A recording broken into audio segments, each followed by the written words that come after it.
Hello mga kabsat, kumusta naman tayo? At grabe, ang init kahit makulimlim, walang araw. Pero ito naambon-ambon na siguro. Siguro nga, medyo pumapatak-patak na guys. Kaya tara, samahan nyo ako at maghakot lang tayo ng basura dito sa ating mga pinagtriman. Siyempre wala naman ibang gagaw kundi tayo, kahit man umulan o bumagyaw, basta kaya nating gawin.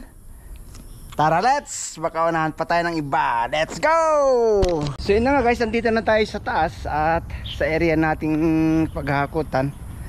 So ito, yung pinagtriman natin. Ayan, kung nakikita nyo naman. At ito, marami pa dyan. Nakikita nyo guys. Tara, sama niya ako. Para mas mabilis. Kasi paano lang natin ng blower, di ba? Padaanan natin ng blower na lang diyan para kahit umulan man na malakas, kayang-kayang ilipan.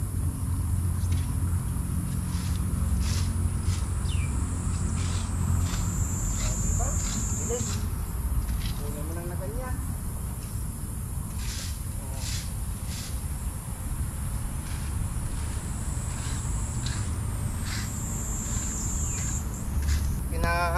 Pag blower natin, bilis lang, di ba guys? Ayos.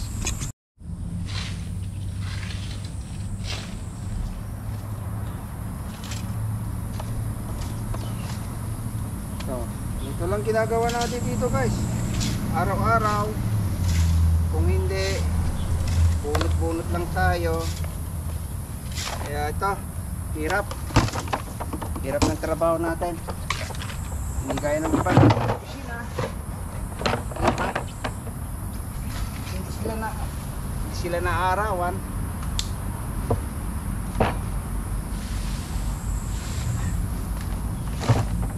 Tayo, umulan man bumagyo, ayos lang. At yan yung part ng trabaho natin.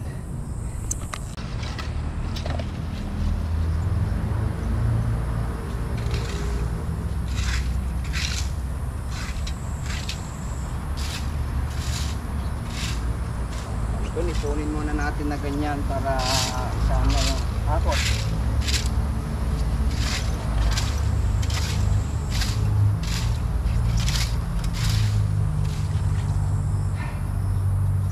So maraming salamat po sa support. 9,000 na tayo. 9,000 na yung ating channel guys. Thank you po. At shout out sa lahat ng mga bago kong subscribers in mga datihan, mga kabsat. Kumusta kayong lahat dyan? Shout out sa inyong lahat. Stay tuned lang po tayo dyan. Grabe, pang 15 years na natin dito ngayon. Ngayong October, 15 years. Kaya sabi nila, bakit ayaw ko na lang daw pumunta ng Canada or ibang lugar, kasi yung magtatagal daw ako dito na ganon, mas malaki daw sahod sa Canada. Pero alam niyo kung bakit? Oo, noon mga bago-bago pa lang sinubukan ko naman, pero hindi talaga para sa akin yan. Dahil una sa lahat, wala tayong pera na pang placement fee, dahil malaki ang placement fee dito guys, mga 250,000. At saka wala pa rin kasiguraduhan na makakaalis ka kaagad nun. Ang ida-down payment mo kasi doon guys is kalahati. Dahil naman, sabi ko, kasi may kanya-kanya ting pananaw at sa sa buhay, prinsipyo. Dahil siyempre may edad naman na tayo, makapagtapos lang yung mga anak namin, so sila na lang papatuloy kung saan man yung pangarap natin na hindi natuloy nun. sila na lang magdudugtong. Kaya sa iba, kaya nga kasabihan nila na kung wala kang swerte, siguradong sigurado nandyan, isa sa anak mo nandyan yung swerte, di ba? Kaya mahirap, at saka kasi marami akong napapanood sa disclaimer lang guys, na parte rin ng Canada, pag na mahirap, pag na ano mo yung kultura nila is mahirap. Ayaw kong magsalita basta sabihin sa'yo mahirap dahil maraming pagbabago niyan. Kaya shout out sa mga taga Canada dyan, na alam nyo naman na magagandang trabaho, mayayaman, kasi syempre Canada sabi nila mayayaman. So wala tayong masasabi doon dahil totoo nga, mas malaki nga yung sinasahod nila doon. Kumbaga triple nga di ba? Kaya dito kontento na ako kung ano meron ako ngayon, kasi pinagpapasalamat ko lang kay God ay natutustusan ko naman yung ang importante doon, natutustusan ko yung mga pag-aaral ng mga anak ko, ibibigay ko naman yung pangangailangan nila. Masaya na ako doon, masaya na kami doon ni asawa, dahil alam nyo naman na mahirap magpaaral ng koleyo ngayon, lalong lalo na sa panahon ngayon. Grabe ang mahal na ng bilihin. Ising ko na lang siguro dito, tiyagahan ko na lang dito dahil meron pa naman tayong kontrata. At yun lang naman yung pinagdadasal natin, na magiging healthy tayo or makapagtapos ng maayos yung mga anak namin, magiging successful. So shout out sa mga OFW, huwag kayo mawalan ng pag-asa, kasi dati ako ay talagang talagang naranasan ko yung mag-abroad ka talaga na sinasabi na zero balance. Alam nyo naman na nag-abroad ako guys, sa totoo lang.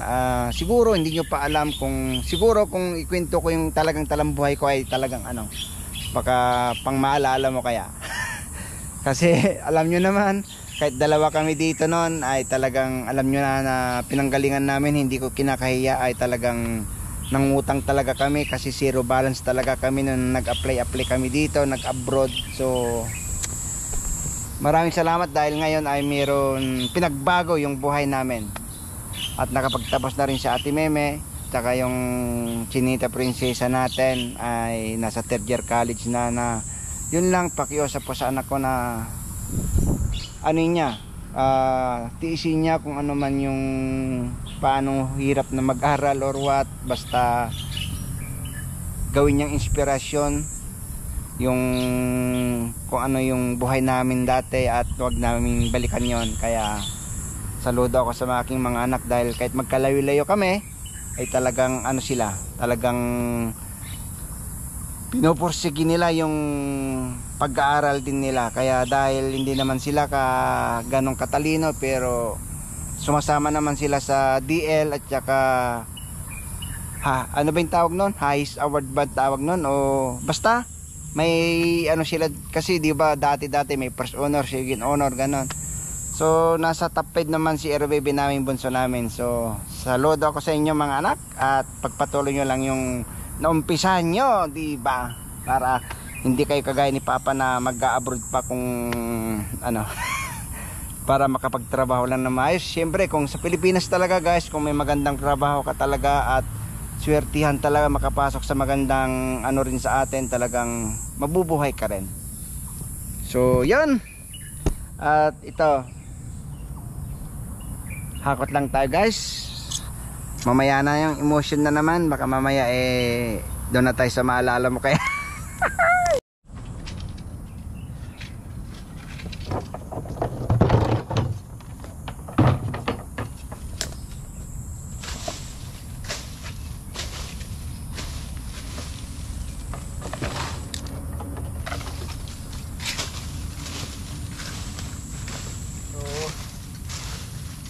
Akutin natin na ganito para mas mabilis kasi yung trabaho natin.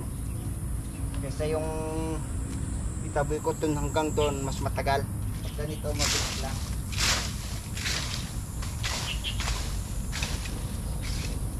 Kaya Salamat sa pagtambay nyo palagi dyan guys ha.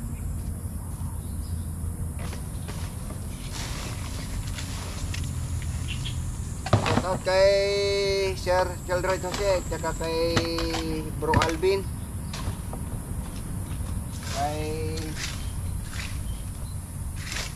kay ano, Sir Jerry, kay Ma'am Joy.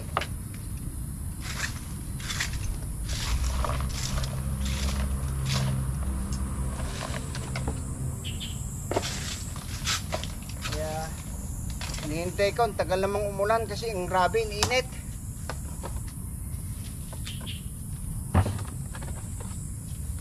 Sa inyo dyan guys, naulan na ba? Ano lang dito yung ambon, tapos hindi naman natutuloy. Sabi kasi ni Wifey kanina sa baba, naulan daw, tapos dito wala namang ulan.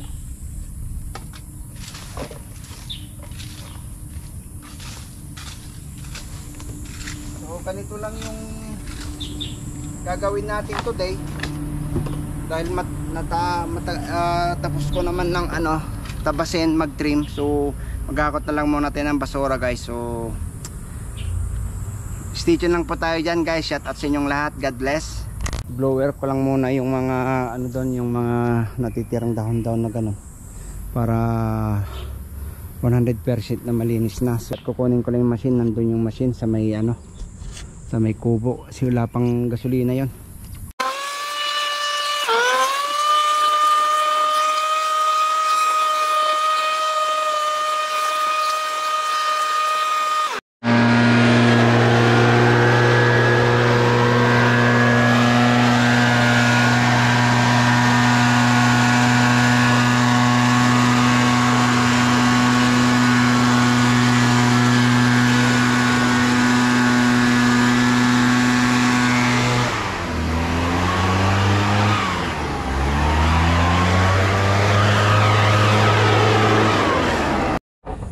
So yun guys, at tara tuloy natin kung bakit ayaw kong pumunta sa Canada. Kasi ang dami nating kaibigan sa YouTube. Simula nung nag YouTube tayo, sinasabi nila na mag Canada ka na lang kasi mas malaki sahod at saka makukuha mo daw yung marami daw benepisyo. Sa madaling salita, libre mga bata, medicine, ganon. Oo nga guys, andun na tayo. Maganda nga talaga, as in maganda sa Canada pag nandun ka na. Pero ang problema kasi guys, siyempre yung ika nga kanina, sinabi ko sa iyo kanina, sa inyo kanina, na yung sa placement fee mahal. At saka kung dahil sa akin guys, siyempre nagpapaaral tayo, ako nagiging practical lang po ako. Sorry po sa kung ma-disappoint ako dito guys, kasi alam nyo,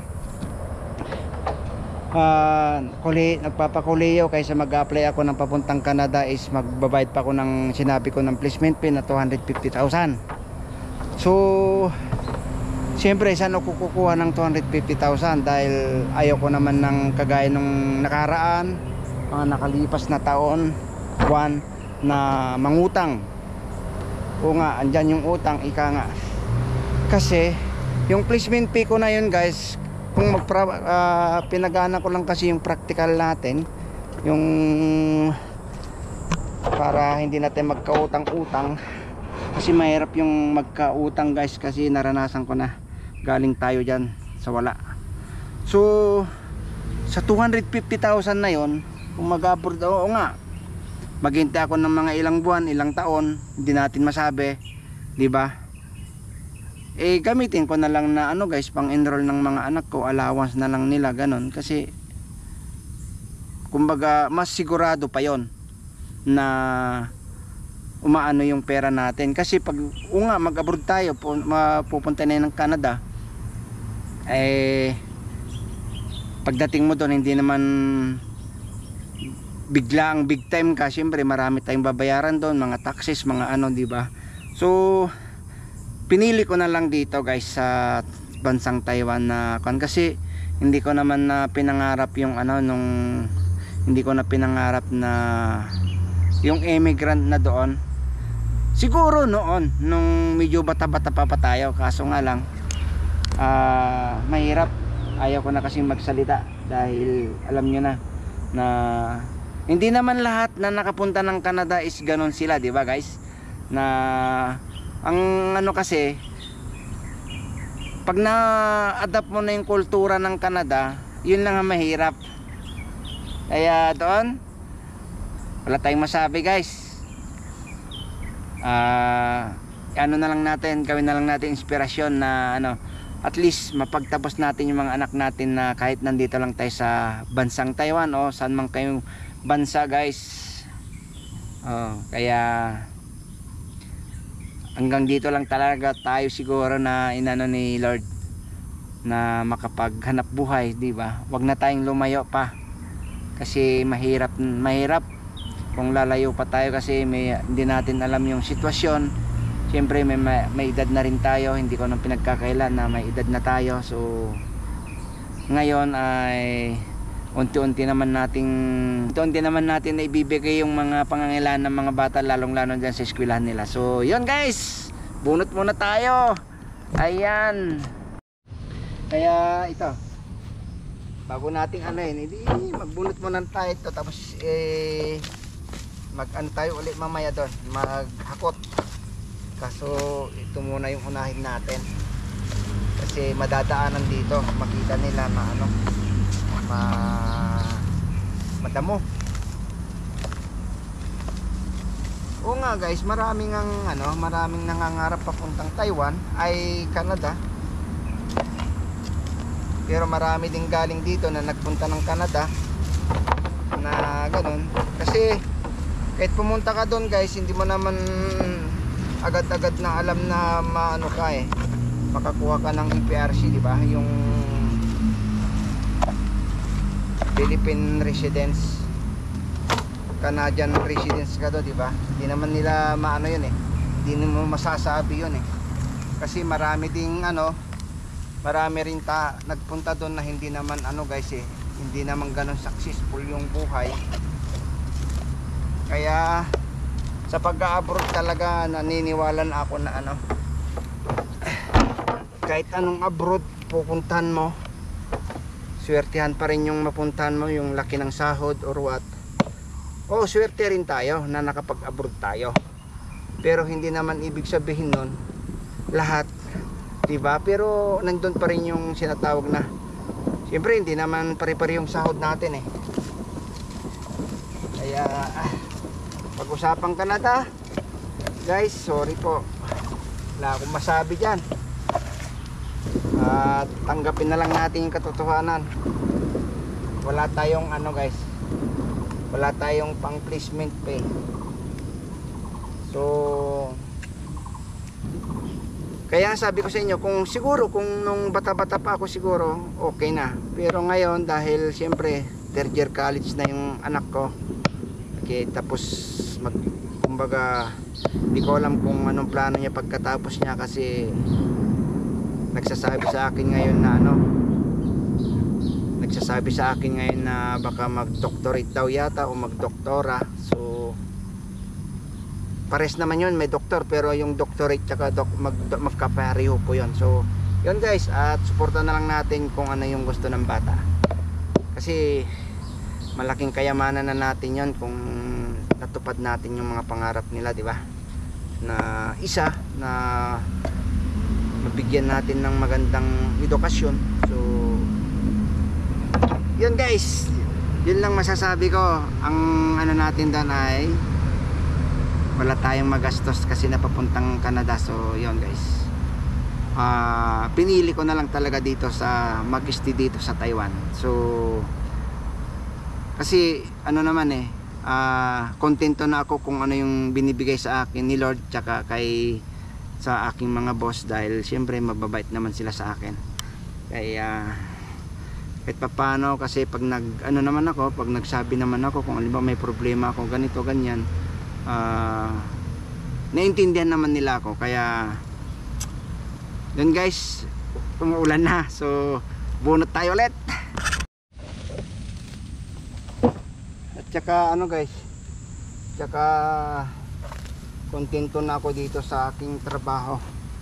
Dahil kahit man pumunta pa ako doon sa Canada, hindi naman tayo ma-promote kasi hindi naman tayo skilled. Kaya kasi ano lang naman natin yung natapos natin eh. Mababa lang naman yung natapos natin, kaya at least hindi tayo nagugutom. Yun lang.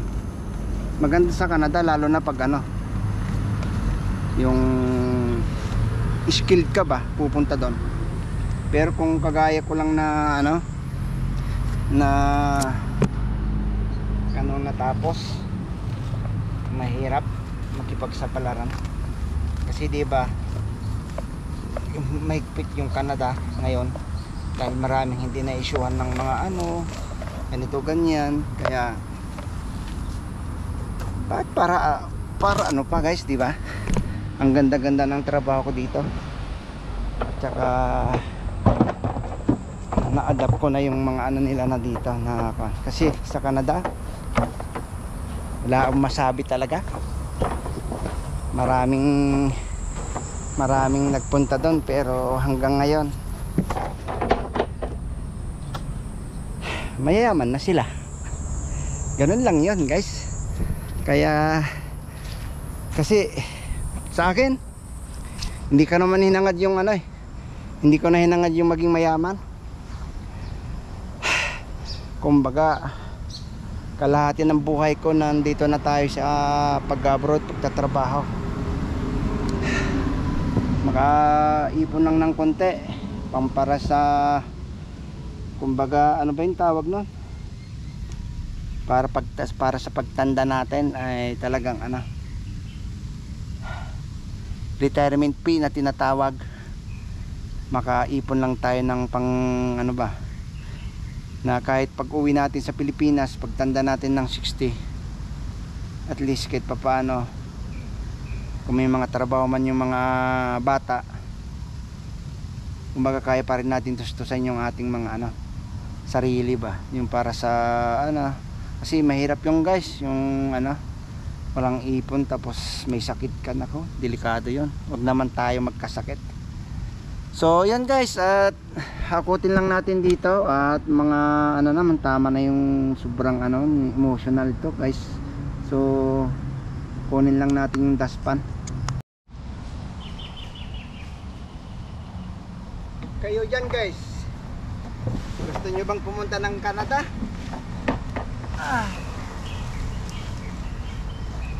Habang bata pa kayo guys, gawin nyo na. Si tayo ay talagang ano na eh, hindi natin alam kung ilang ano lang tayo sa mundo. Kaya at least kung pupunta tayo doon, malalayo tayo lalo sa mga bata. Mahirap.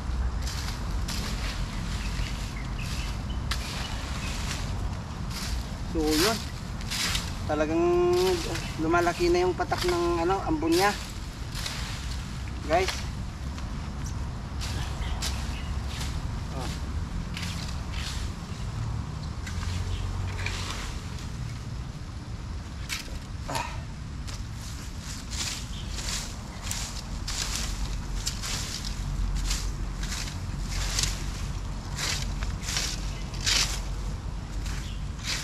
Ayun, no?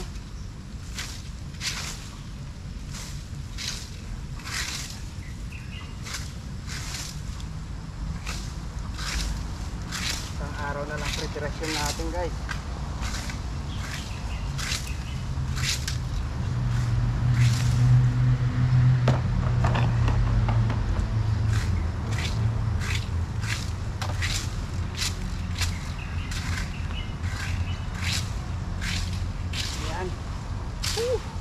Ayos na, naipon na. Yan ang ipon ko sa Taiwan, basura.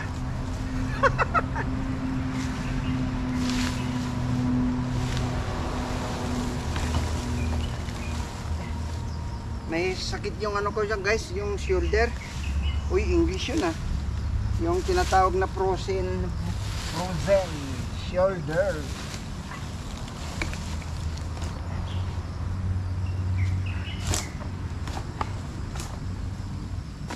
Naku po. So medyo ano lang natin, kunti naman na to, tapos sa baba na lang tayo, kunti na lang nandun sa baba. So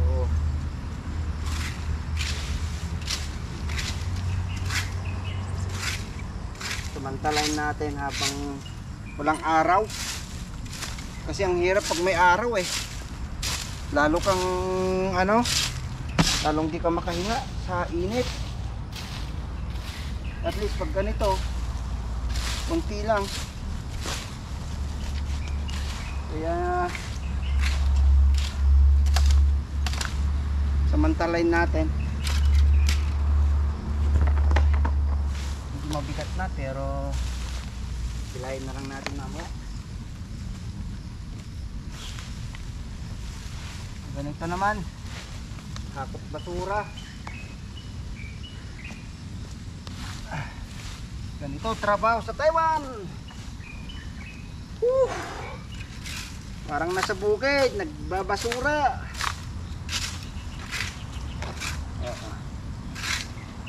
At least proud ako dahil marangal to, guys.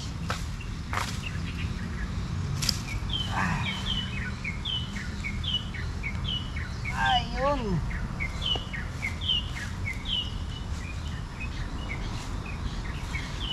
So guys, na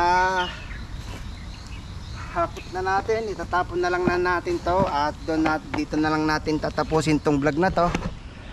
At maraming salamat, guys. At alam nyo na siguro kung bakit ayaw ko talagang pumunta sa Canada, dahil wala akong pera na gagamitin papunta ng Canada. So mahirap makikuan. Oo nga, bakit ayaw ko makipagsapalaran doon, pero sa akin, guys, yung sinasabi ko sa inyo na yung gagamitin kong perang pang placement fee, ibigay ko na lang sa mga bata mag-aaral, gawin na lang ano doon, mas mabilis pa. Kasi hindi natin alam kung ilang buwan tayo, ilang taon tayo maghintay papunta ng Canada. Kaysa siyempre sa laking halaga nun, 250, sana kukuha nito, inti naman yon. Magkano lang yung sahod natin, guys, tapos magpapaaral pa tayo. Siyempre kahit papaano wala talaga, kailangan nating mangutang. So kaya inaano ko na yung mga kaibigan natin na sinasabi nila na bakit ano na lang, sabi niya mag Canada lang daw kami ni YP para magsama-sama na kami doon yung mga friends namin. Kaso nga lang, yun yung inaano namin na pagdating na lang ng panahon, wala pa kaming pang tustos sa kwan, ganon yung placement fee. So yun yung bakit ayaw kong pumunta ng Canada, guys. Sa ngayon talagang ano, dito na lang talaga ako sa Taiwan, guys, kasi binigyan pa naman ako ng ano, guys, meron pa naman tayong trabaho, di ba? Pero kahit man sabihin natin na uwi tayo na Pilipinas, wala na. Talagang pag umuwi na siguro, for good na tayo sa Pilipinas. At tinanggap ko na hindi para sa akin yung Canada, kaya yon, sa kanila na lang yung Canada. At mahirap na, baka mamaya pag pumunta ako ng Canada mawalan silang trabaho. Di, joke lang, guys. Yun lang talaga, guys, yung rason kung bakit. Dahil nakikita ko sa sarili ko hindi naman kasi ako ganong skilled na magtrabaho. Siguro madali tayong matuto, pero yung sinasabi ko sa iyo na pagpunta mo doon, hindi naman ganon kaagad yung mapapasukan mong trabaho. Baka mamaya part time lang. Siyempre tapos may babayaran ka pang placement pay. Paano naman natin yung pangangailangan ng mga bata, guys, di ba? So practical na lang tayo kasi may edad naman na tayo. Okay na sa akin yon, mapagtapos ko sila, mabigyan ko ng matapos nila yung kanilang pag-aaral, may bigay ko yung pangangailangan nila. So siguro sila na lang yung magtatapos ng ating mga pangarap na hindi naabot. So yun guys, at maraming salamat dahil malamok na dito. Shout out sa aking asawa at sa aking mga anak, mag-aral mabuti. Stay humble lagi. Peace out.